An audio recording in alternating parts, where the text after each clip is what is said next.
We're delighted to welcome two of the Northwest's most exciting fighters. British boxing legend Ricky Hatton and Manchester's tenacious John Murray.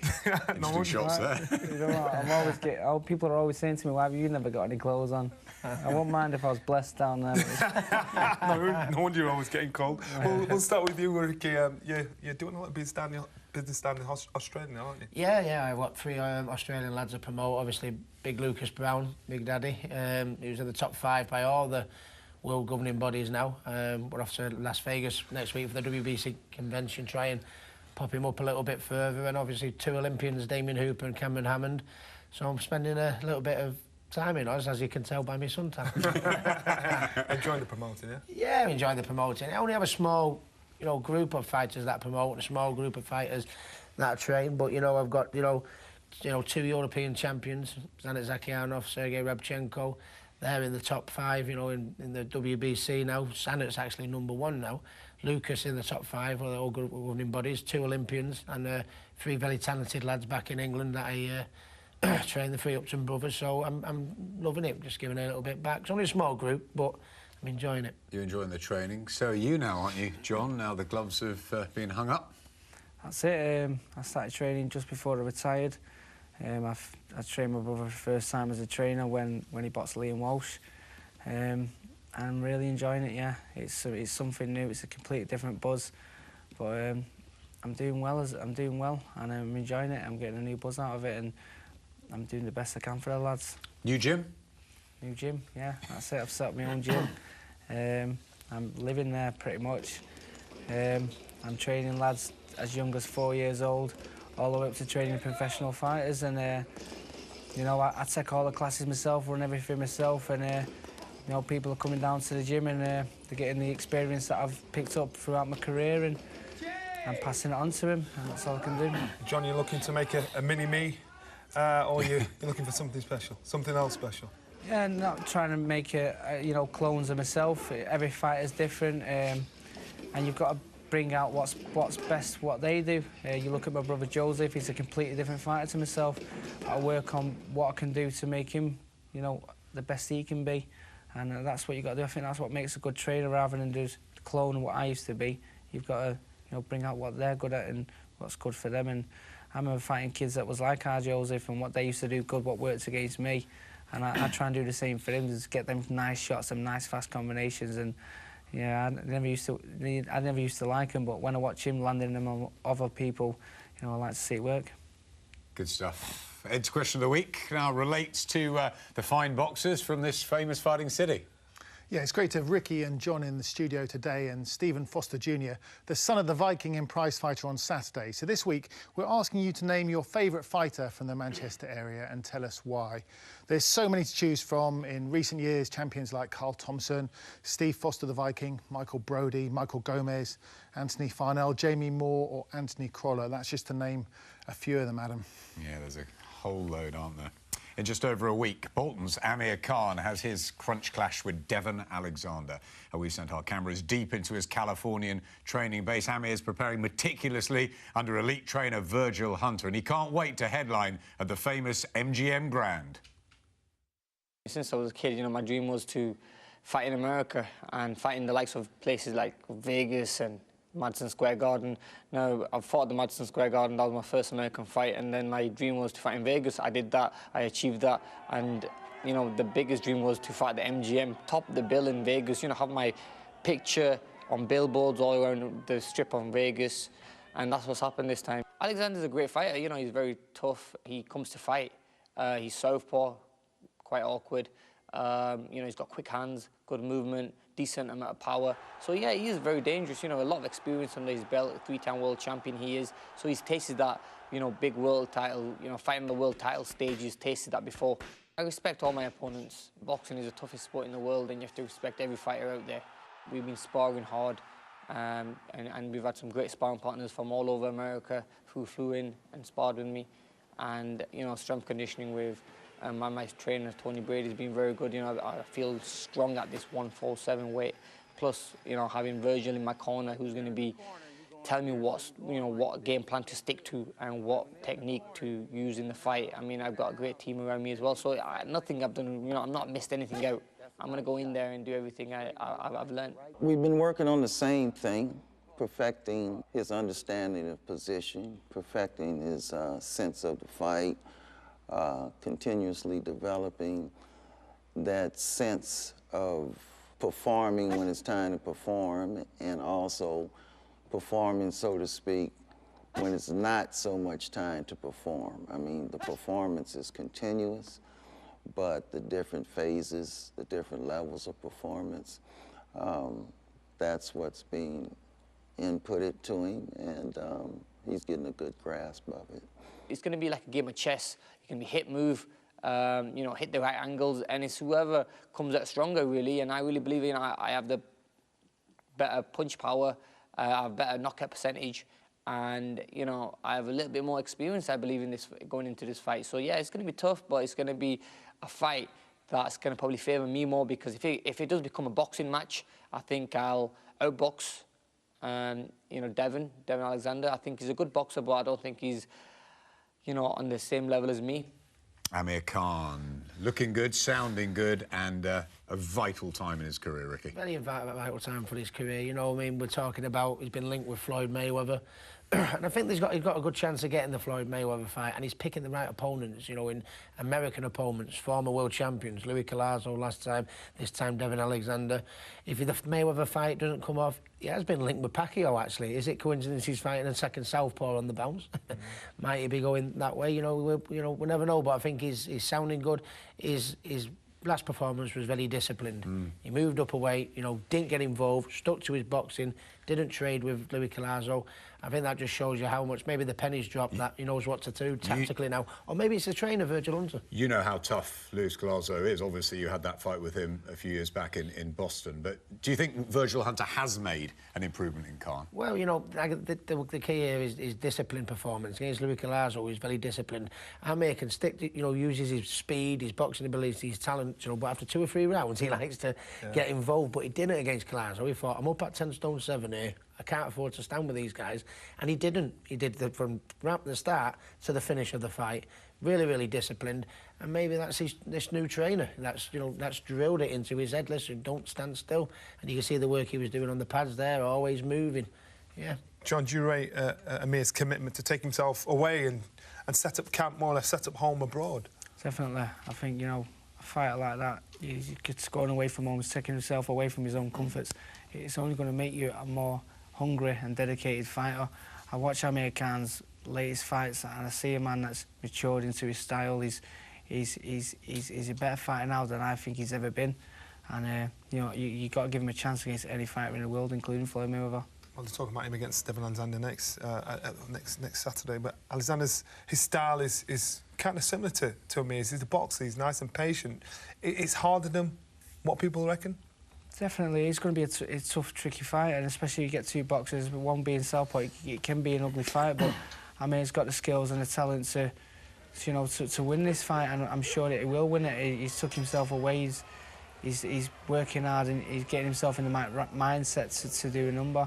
That's when we saw Lee Purdy's failed effort at Devon Alexander. He's classy, he's quick, he's a cool southpaw. He blows hot and cold a bit, Ricky, but on his day, top class. Yeah, he's had some good names, some good wins, you know what I mean? But what we noticed in that little clip there, Lee Purdy wasn't finding it hard to hit him, you know, he was able to nail him. You know, and Amir, you know, I don't think it's the power he has, it's the speed he throws the punches, you know, those the punches that the fellas don't see, to be honest with you. So along with his speed, I think he'll end up nailing, you know, Alexander. But he's got to be careful. He's got to be careful. Alexander, he's had some really good wins. He even knocked out former foe Wanyurango there in the footage we've just seen. You know, that's no mean feat, as I should know. So yeah, he's got to be careful. But if he keeps discipline, sticks to his boxing, listens to the advice that his trainer giving him, he wins the fight comfortable for me. But there is a danger, yeah. At one point, John, in your career, there's talk of you fighting Amir Khan. Was it right time, right place now? You've seen him develop him to an all-rounder? Yeah, I think, you know, at that time we was both on the up. I was undefeated, he was undefeated. You know, I was British champion, and you know, it was at that level, and you know, it would have made sense to have the fight at that time in our careers. But obviously, since then, he's gone on and he's progressed, and you know what a fighter he is now, and he's up there and fighting for world titles. How would you have got on at the time? I'd have beat him, obviously. He's going to say that, isn't he? He's got 25. But he's done so well, hasn't he, to come back from adversity, Khan? He has. He's had his knockers, to be honest, and wrongly so. You know, the Brados Prescott fight, he was looked on as a little bit of a joke, and it upset me, to be honest with you. And he still has his critics. But how can you blame someone that's been knocked out by Prescott, come back, won a world title, got knocked out by Garcia, come back again, moved up to welterweight. Everyone said to him, don't move up to welterweight, you haven't got the chin for it. He's done it and beat a real contender in Louis Collazo. Let's get off his back and start patting him on it. But would you have beaten him? Obviously, yeah. Don't forget, Khan Alexander is live in the early hours of Sunday, December the 14th. It is a vital fight for both of them, and a cracking card too as well. Keith Thurman, Leonard Bundu, Abner Mares, really looking forward to seeing him. Jamal Charlo as well down there. Terrific. 2 o'clock, Sky Sports 1, December the 14th. We have to wait until the spring to see Khan's arch-rival Kell Brook return to the ring after a wonderful world title win out in America. It's been a pretty tough road ever since he was stabbed on holiday. The good news is that Kell's back in training out in Fuerteventura, and it's the culmination of what's been a roller coaster 2014 for him.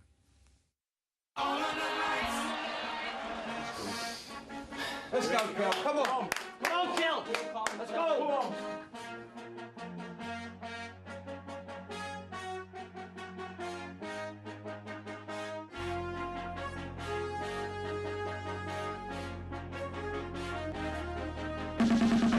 Well, this is it for Kell Brook. Time to deliver. What can he do against this busy champion? He thinks Kell Brook is the best technician he's ever faced. Words can't describe how I felt that night. It was just, you know, it all hit home. You know, them years I've been in the gym, you know, for that moment. And the new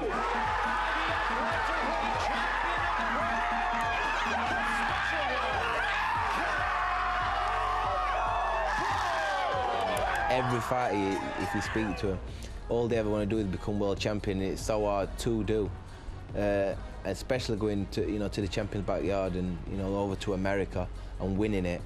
You know, I was just emotional in that ring. It just meant the world. You know, it meant the world to me. You know, with the pullouts, you know, Devin Alexander, and, you know, my chance at that time. You know, I didn't think it had happened. You know, but, you know, I stayed positive, you know, listened to my team, my family, and then that night it just all at once, and it was just amazing. And the new. Let's go, come on. And the new. Let's go. Dressing room. Let's go to dressing room, baby. Champion of the world. I just had to go back to my room. I had to get, you know, my missus, you know, and tell her, and I just sat down and said, we've done it. You know, we've done it all them years of me. You know, I had to pinch myself all them years of me grafting and getting up and training every day and dieting and everything.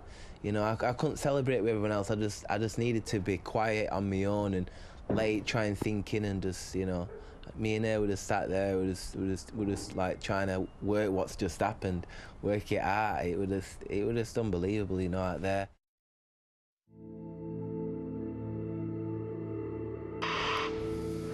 Breaking news for you, and it's rather alarming news reaching us, and it is the news that the boxer Kell Brook, who's currently on holiday in Tenerife, has been stabbed in the leg.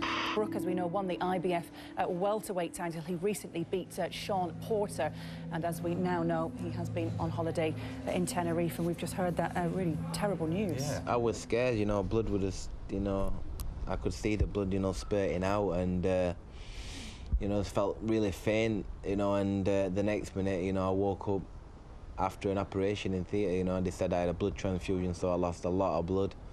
Very scary. Like I said, it's, you know, it's one of the scariest thing I've had to go through. I just thought about, you know, my kids, you know, thought about, you know, my family.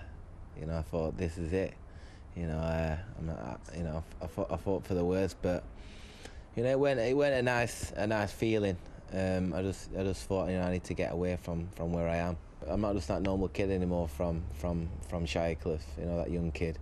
You know, I'm a world champion now, and you don't, like I say, you don't know what's going through people's minds But you know, that's, you know, it's just a chapter of the Kell Brook, you know, life. And like I said, you know, I'm looking forward. I'm looking, you know, to the future now.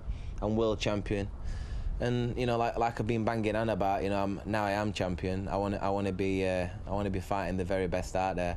I'm looking forward to, you know, be fighting it in my own town, and you know, putting big shows on again.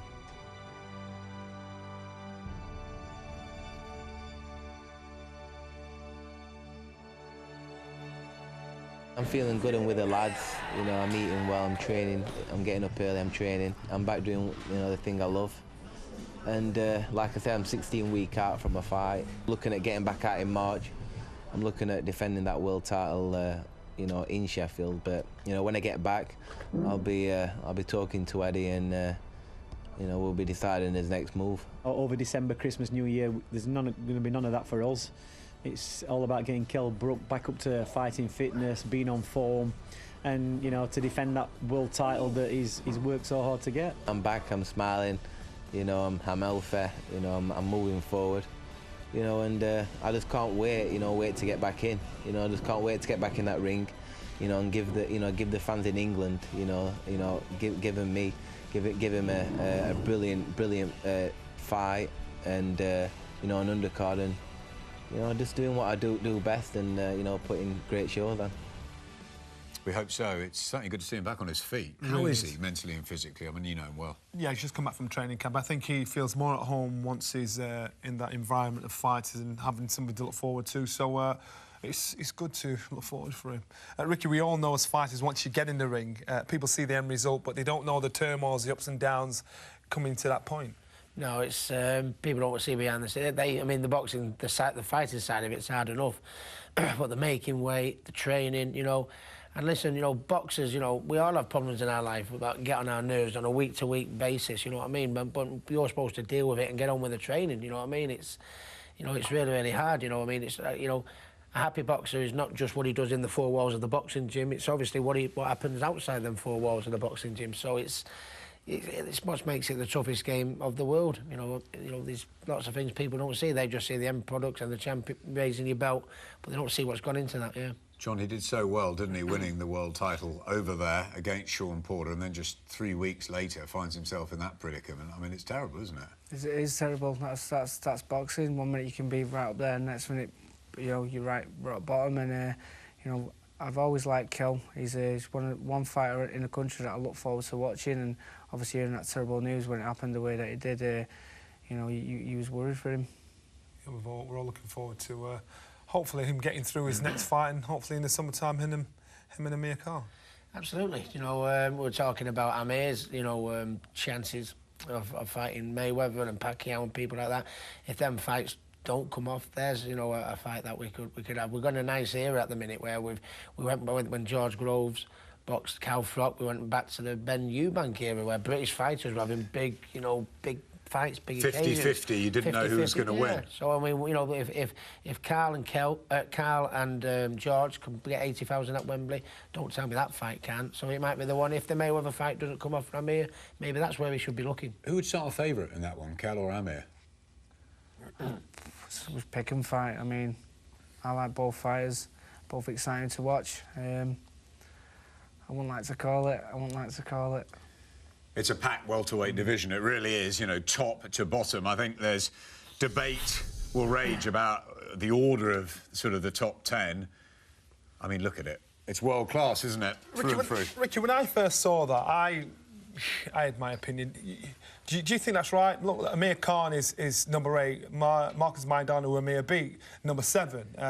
Kell's above Amir Khan. Would you agree with what you're looking at there?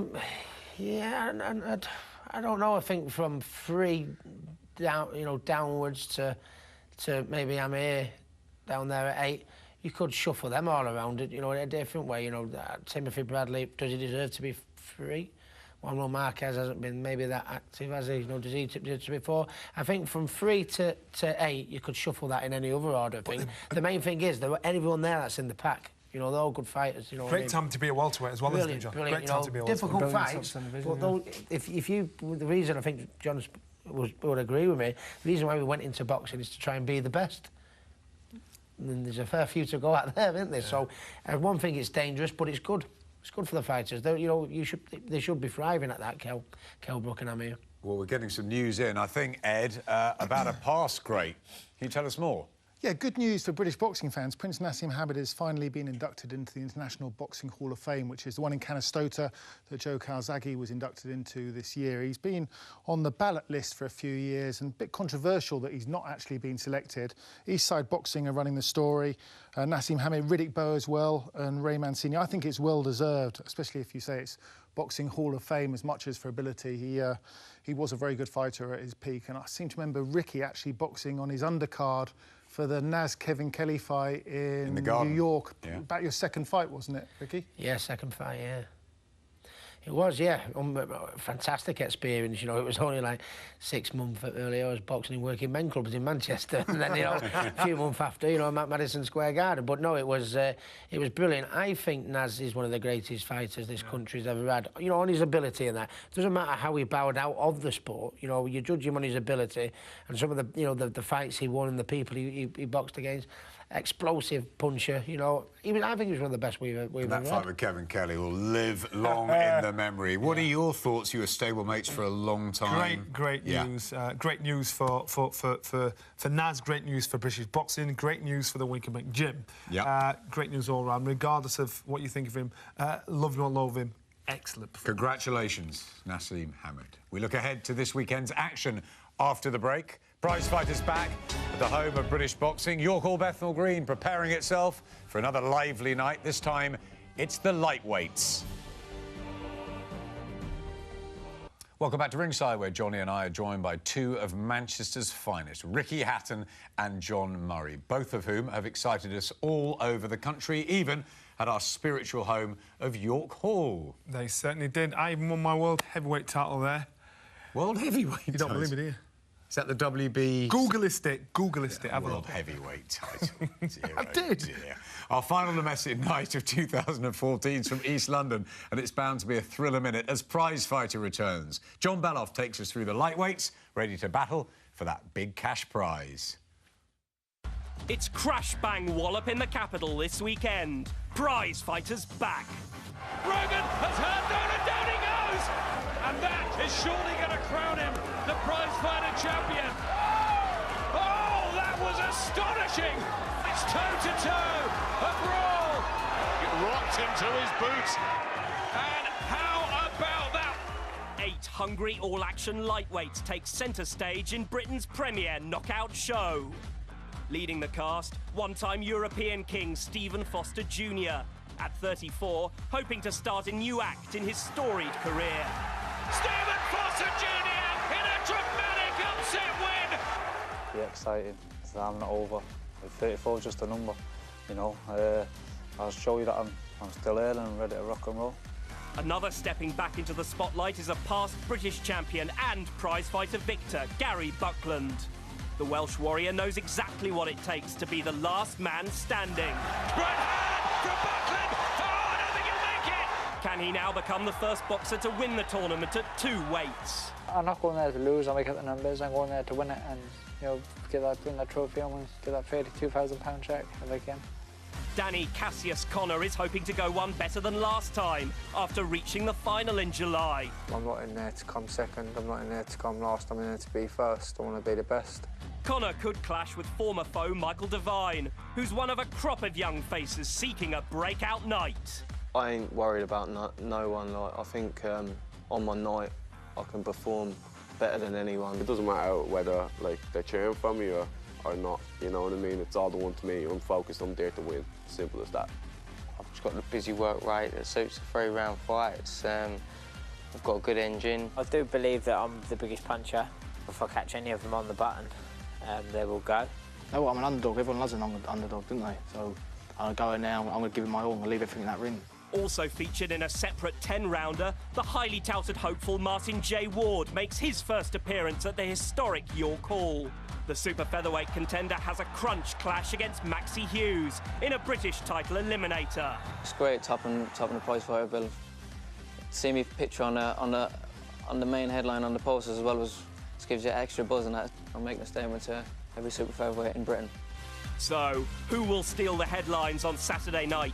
A 32 grand cheque is up for grabs and the chance to lift the coveted prize fighter trophy as our leading men bid to earn a standing ovation with an all-star performance. Everyone's going at it, going mental, trying to, you know, everyone wants that 32 grand on that trophy. Boxing is a sport, anything can happen, you know what I mean? So I'm not going to take anything for granted. 3 rounds, it's all action. As soon as that bell goes, no one wants to lose. I'm going to give it all I got. It's going to be a great night of boxing, so tune in. The boys look ready, don't they? The draw was made a little earlier on. You did it, didn't you? You picked the balls out. Magic hands. Magic hands. You can blame Johnny, or you can congratulate him because Michael Devine and Danny Connor, yeah, they're back together. Stephen Foster Jr., John O'Carroll, the youngster. We kick off with Craig Wyatt, Lee Martin, Gary Buckland. Many people fancy him. He's won it before at super featherweight, in with Floyd Pac-Man. Moore, who can really punch. It's a good one, isn't it? Yeah, Connor, Buckland, they're the ones I think we're going to end up with it in the end. Yeah? It's going to be a cracker, I'm telling you. Ricky, good lineup. It's a good lineup. There's a few of the boys I haven't, sorry to say, I haven't seen, but obviously two of the main guys there is me pal Steve Foster Jr. He's got to really want this, Steve. It could be Steve's last crack at something, so I'm sure Steve will be in great shape and really gunning for it. And Gary Buckland, you know, his nickname's Dynamo. Nevermore was a nickname more suited to someone. He's 100 mile an hour, isn't he? And over the 3 rounds period, I think it will suit Gary. He's tough, and you've got to... You'll have to nail Gary to the floor to stop him, as you know. So it's a good mixed bag, yeah, good mixed bag. Looking forward to it. John, you're wishing you held off from retirement. You beat Buckland, you could have been in this little mix and then walked away with a little 32,000 Would this have suited you, do you think? Do you know, I've always said I'd never go in prize fight because it would never suit me, but... You know, I've boxed Gary. I've boxed Gary before, and I've seen how good he is over 3 rounds. And he's won the tournament already. Steve Foster, you know, he's a former ABA champion. He's very good over the shorter distance. And I've sparred with Stephen on several occasions. And I tell you what, he's got hands of thunder. I know he's boxed at low weights throughout most of his career, but he can really whack. And I'm sure up at lightweight he's going to be able to whack again. Don't you think your high-octane aggression might have been just what we needed? Even towards the end if one or two of them pull out, would you? You know, I'm coming back, Sackett. I've seen that. I'm fired up now. What a go again. Ricky, I always look at that tournament and think I would never, ever step into that. Would you even ever consider it? Yeah, well, it's something new for me, something that grabbed me. I'd love the 3 rounds. I'd love the 3 rounds thing, me, but as long as Manny Pacquiao wanted it. But it'd be up my street, wouldn't it, star-wise? You know, that was my game, yeah. Let's have a look at the odds. It's Buckland, I think, who's probably a narrow favourite at the moment. Yep, Stephen Foster Jr., they're the 2 names, of course. Danny Connor, finalist before Floyd Moore can punch, we know, right down there. And the outsider, John O'Carroll, I saw him in Dublin. He's a handful at 14-1. Yes, they are a handful. As I said, I think I tipped Connor to get through last time he was in prize fight. He came very close to it. Buckland, I think it's a good shot. So I'd agree with those odds. But, John, the thing is that the favourites often don't win and that somebody makes their name sort of coming through the draw that you haven't really spotted. Definitely, that's what prize fight is all about. You know, it's 3 rounds, and over 3 round distance, anyone can win. It's a chance for people to prove it and make a name for themselves. The cuts as well, yeah. In the first fight, you know, you could have problems, couldn't you? You know, Do you think do you think there's a formula for this? Young man sport, experience? No, I don't know. I think everyone's got a chance. You know, young ones looking to get up the rankings. You know, and I like the likes for Steve Foster, who's boxed at the very, very highest level, boxed at a higher level, probably more than him and Gary Buckland boxed at a higher level more than most. But you know, they've got to want it as much as the young guns. You know what I mean? So it's a mixed bag. The young ones really want to get to the top. The young, the hungry. And it's the last chance for the old timers. The old timers, forgive me. You know, in Stevie and Gary. So, but one thing for certain, it's never a boring night. The prize fighter. That'll be a good fun one. Time to catch up with the rest of the week's news now. Ed. Well, this weekend just gone, another star from the Manchester area, Tyson Fury, beat heavyweight rival Derek Chisora without ever having to really get out of second gear. Chisora retired by his corner after 10 rounds. And the unbeaten Fury is now the mandatory for Vladimir Klitschko's WBO belt. Obviously, you know, there's a little bit of politics in the mix, and, you know, Vladimir is scheduled to potentially fight in the US around March. Not sure who that opponent's going to be at the moment, but... you know, that could leave the door open for a massive summer stadium showdown with Tyson Fury. It was a night of the southpaws on Saturday. Fury boxed as a lefty, so did Billy Joe Saunders, Frankie Gavin, and in America, Terence Crawford had real success switching to use a right lead. Saunders won his grudge match against Chris Eubank Jr. with a split decision at middleweight, outboxing his rival early and withstanding a spirited late rounds rally from Eubank. It got going in the second half. It was a really good fight as Eubank poured on the pressure and Billy Joe started to tire a little bit, but it showed us a lot about what Chris Eubank has in his potential. And Saunders, it showed that he could gut out 12 hard rounds against someone who's still coming on at him strongly in the second half of the fight. So it was a good fight. Whether or not it lived up to the hype, I'm not quite so sure, because there was a lot of hype around it. But two fighters definitely going in the right direction. Frankie Gavin also took an unbeaten record in a close technical battle with the rangy Bradley Skeet. One other notable result from that mammoth XL bill, Liam Walsh won a good scrap with Gary Sykes for the British and Commonwealth super featherweight titles.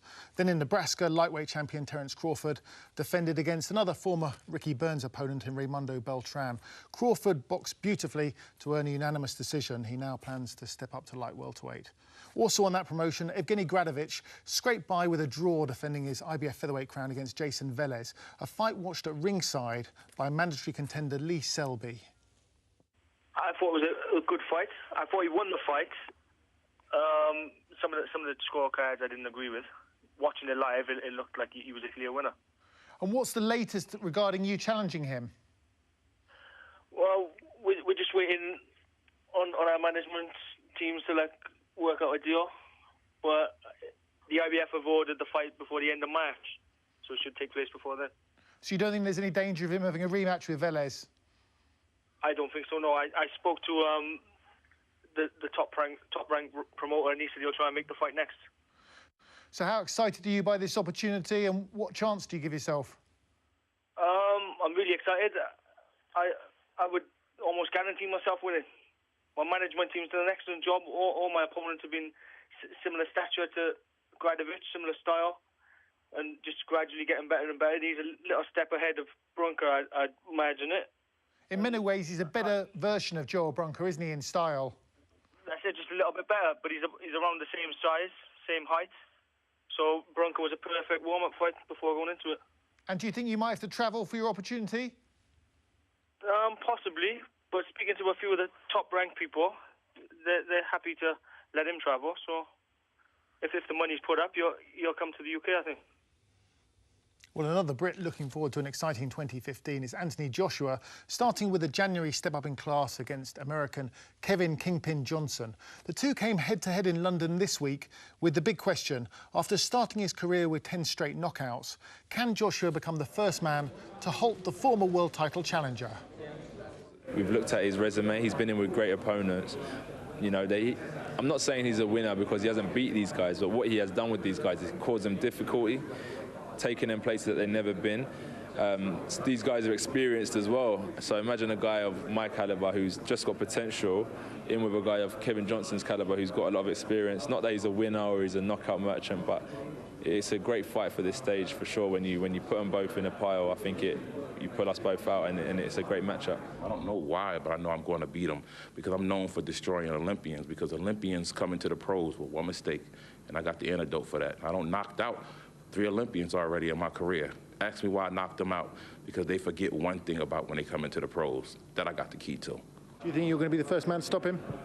I think every one of them have thought that, so I'm probably number 3 or 4 on the list that think that, but I don't just say that as a number, I say that because I genuinely believe so, and that is because of the way I've been performing, and I'm sure not taking my foot off the gas yet either. We'll have to wait and see. Also at the presser were Kevin Mitchell and John Ryder, who are also on the bill, with Ryder hoping to face recent Matthew Macklin conqueror Jorge Sebastian Hyland. I'm hoping I can get that fight because it's a huge name and he's got a good ranking with the WBC. And, I'd love one of them green belts that he's got. So yeah, I'm fingers crossed that I can get that fight, and I'm confident I can win it. But if anyone can do it, Eddie can get him over here. Yeah, you know, I'm fighting for the WBC Silver Championship of the World. It's a world title eliminator for the WBC against a fighter called Daniel Estrada. He's a good box fighter, very smart, and very tough, you know. But there's nothing that phases me, there's nothing that I haven't seen before. And the latest signing for Matchroom Boxing was also unveiled. National amateur champion Charlie Edwards, set to make his debut On the card. Yeah, I'm really excited. It's been a long time coming. I was on the squads for 6 years, so going pro now, it's all showtime. I've really enjoyed the press conference. It's all experience, so it's all a new thing, and I'm ready to turn the page and begin that chapter. Really, really excited. And today, after 2 postponements due to visa issues, middleweight world champion Gennady Golovkin arrived in London to publicise his defence against Martin Murray next February in Monte Carlo. You're filming, I'll take a picture. Yeah, I rate him, you know. I'm not just because it's a press conference, I'm not just going to start slagging him off and things like that, you know what I mean? He's a great fighter. I've been open in his past couple of opponents that they did show us a weakness, but I've not seen any yet, you know, so it's going to be an hard fight, like I've said, because he's not shown us no weaknesses, but I really do think I can beat him. Do you know what I mean? I'm not daunted by the task. I'm very much looking forward to it. And yeah, I just can't wait now. Camp started, and yeah, just looking forward to it. What do you think of Martin Murray as a challenger for your title? I respect him. He's a great fighter. He's a very strong guy, you know, great athlete. You know, I saw a lot of fights. He's a very great fighter. Well, Golovkin looks like a school teacher, but he can really fight, Adam. But did you have a photo with him? I couldn't help myself, yeah. The fan in me. He's great, isn't he? Yeah. Golovkin Murray. Murray is supremely confident. You know, it's a tough ask, but he's supremely confident. Big ask. Golovkin, we've seen his previous fights, and he's doing really well. And he's winning by knockout, but he's going in there against Martin Murray, and Martin Murray's proven he's very, very strong, very, very big at the weight. Underrated. And very underrated. He's a very, very good fighter, so you know, Martin Murray's got a chance, and he can push Golovkin, and if he can get in there and get his presence and make Golovkin feel his weight and strength, then sure he's got a chance of winning. But give it everything, Murray, but Golovkin might be special. Yeah, Golovkin is very special, but super confident. You know, Martin, you know, went to Argentina to fight the #1 in the world, Sergio Martinez. He had no fear of doing that. So I mean, he is fearless, Martin. It is a tough ask for him, but I think you know, if he can just get past a few rounds, 5 rounds, and you know, get into it that way. Let's say Golovkin, when he's coming down, take him into deep water, as they say. Yeah.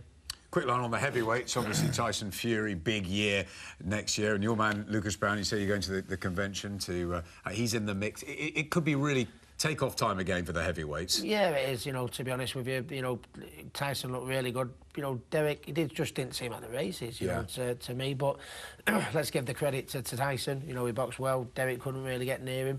My heavyweight, Lucas Brown, is in the mix. He's in the top 5 for all the governing bodies now, so he's there. And Lucas has a decent following over in the UK. He's fought in the UK a few times, so there's a fight there, you know. But and Anthony Joshua, I think Anthony Joshua is the real deal. To be honest with you, I really do. You know, the size of the man, the physique on him. Even the Klitschko's haven't got a 6-pack. You know, this man is solid as a rock, and he's improving technically. It's exciting times on the world stage, but especially in Britain, and it's a division, the heavyweight division, that we've struggled for such excitement traditionally over the years, haven't we? Joshua might be the future, but we go down memory lane in part 3 as we reflect on some of Ricky and John's greatest nights. Hello again, and welcome back to Ringside. We have our tree decorating the set as we count down to Christmas. Johnny, it's been a good 2014 for boxing. It has been, and I'm quite sure there's going to be a few more surprises before we get to opening the presents under the tree. Ricky Hatton and John Murray are with us. You enjoyed it, 2014 for boxing?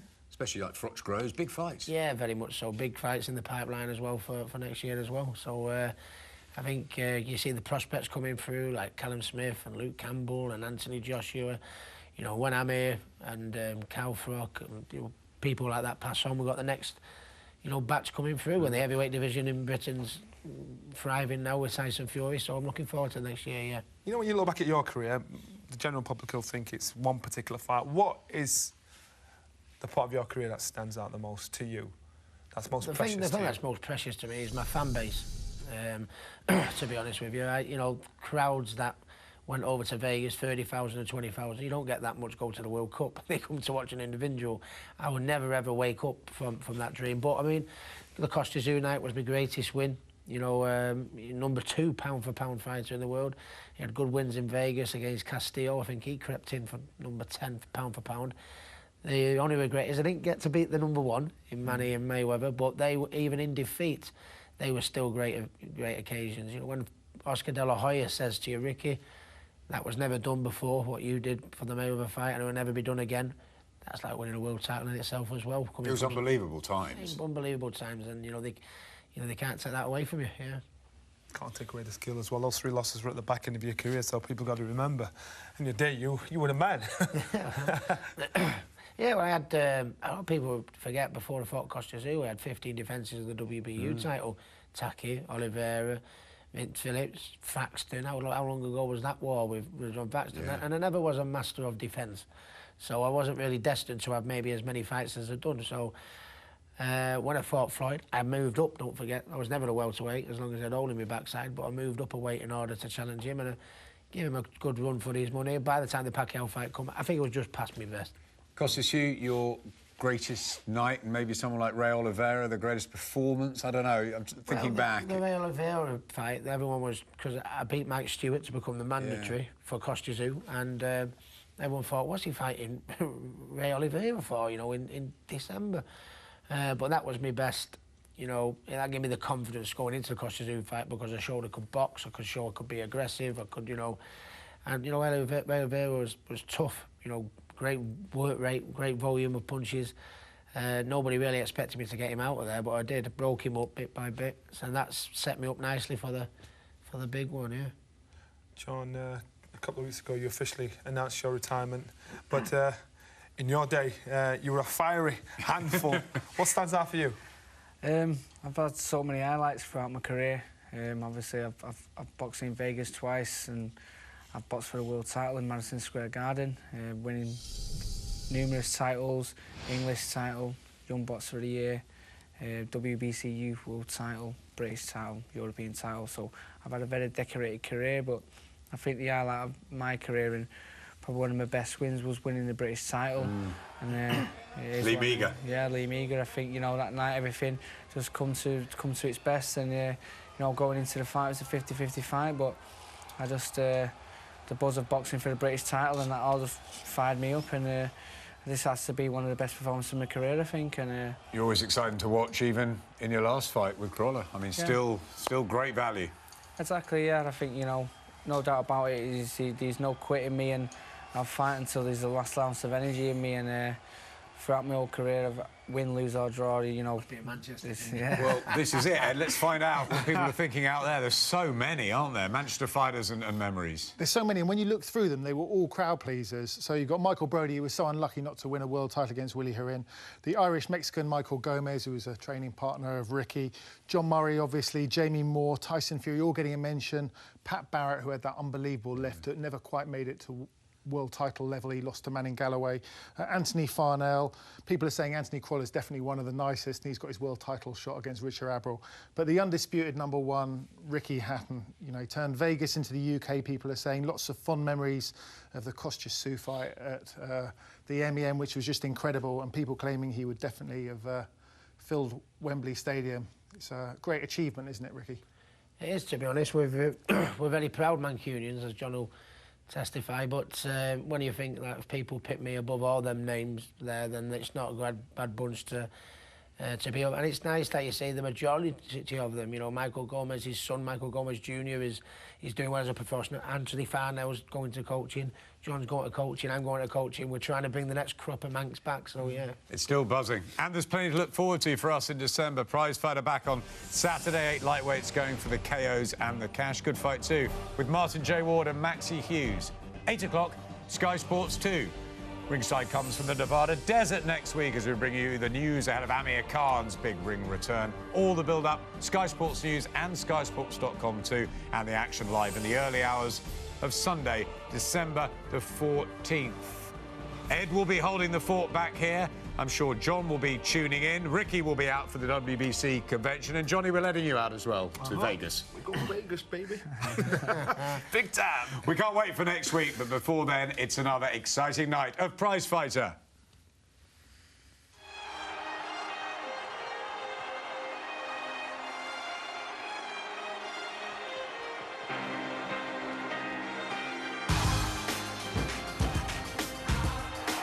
This is a great scrap, a real good tear-up. It's all-out war. He really fell down.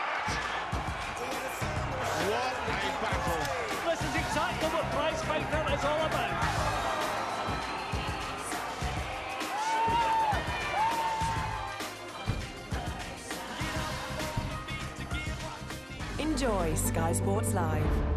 On all screens, on the go, and the best bits on demand.